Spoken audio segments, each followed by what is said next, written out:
The meaning of sudden death is defined as death occurring rapidly and generally unexpectedly. Sudden death is an extremely sensitive topic to many people who have experienced it. Sudden deaths have a major impact on people's lives as they were never really expecting it. Each individual experiences grief in different ways, as this depends on their personalities, previous life experiences, and their current life situation. Ways one would have experienced a sudden death could be through a tragic car accident, unexpected illness such as SCD, sudden cardiac death, drowning or a fire tragedy, war or terrorism, murder, or even suicide. And suicide is the topic that I'll be covering today. Suicide is defined as a person who kills himself intentionally. Suicide is a massive topic in Australia as over 65,000 Australians make a suicide attempt. Also, did you know that Australians are more likely to take their own life than die in a motor vehicle accident?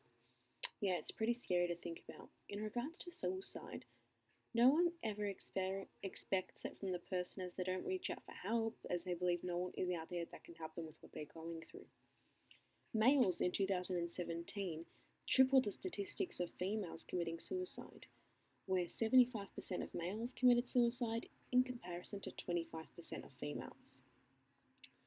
The cause of suicide are complicated, although some factors that contribute to suicide include stressful life events, trauma, mental illness, drug or alcohol abuse, poor living circumstances, and more. Some may feel hopeless, trapped, depressed, and even worthless. All these feelings lead to one feeling suicidal.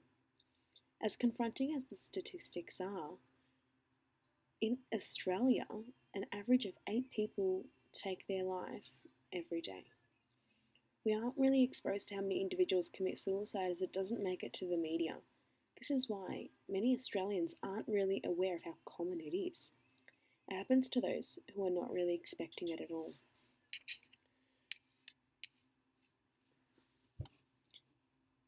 Opinions and other arguments and perspectives on suicide vary. So, suicide is opinionated very differently amongst different religions, cultures, and people of the public. Some may say it's a very cowardly act as it destroys people's lives, as they are heavily affected through losing a loved one, and others may say it's their decision and the deceased would have felt at final peace. In relation to religions, most view suicide as a sin and a crime in some jurisdictions. According to Christianity, suicide is a massive sin. It is against the Bible. Therefore, many Christians view suicide as horrible. I myself come from a very religious family. My background is Assyrian. In our culture, if you commit suicide, the funeral cannot be held in church as you decided to end your life and God didn't. Basically, you are believed to be going to hell. In the Islamic religion, Islam also views suicide strictly as sinful. In Judaism, it is also very sinful. Suicide has been forbidden by the Jewish law, except for 3 specific cases. If one is being forced to commit murder, forced to commit an act of adultery, or forced to commit adultery or incest, then in those cases alone would suicide be permissible.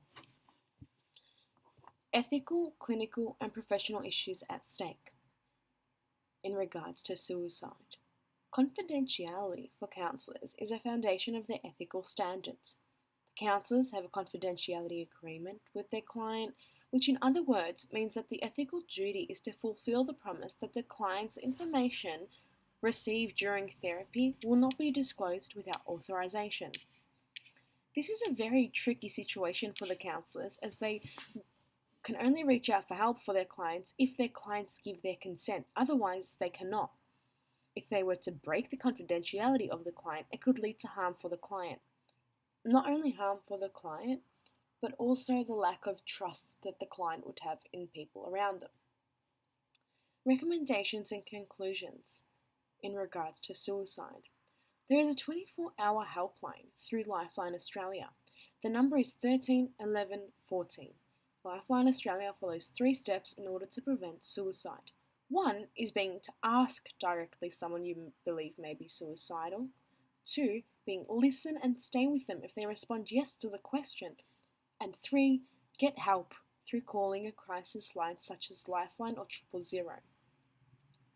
Lifeline Australia also provides training for the communities to increase suicide and bring awareness to the topic.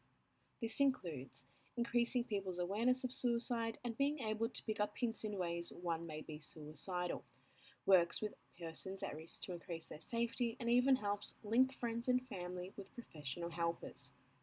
So call 000 if life is in danger, contact Lifeline Australia on 13 11 14, call Kids Helpline if you're under 25, or contact your local GP, counsellor or psychologist.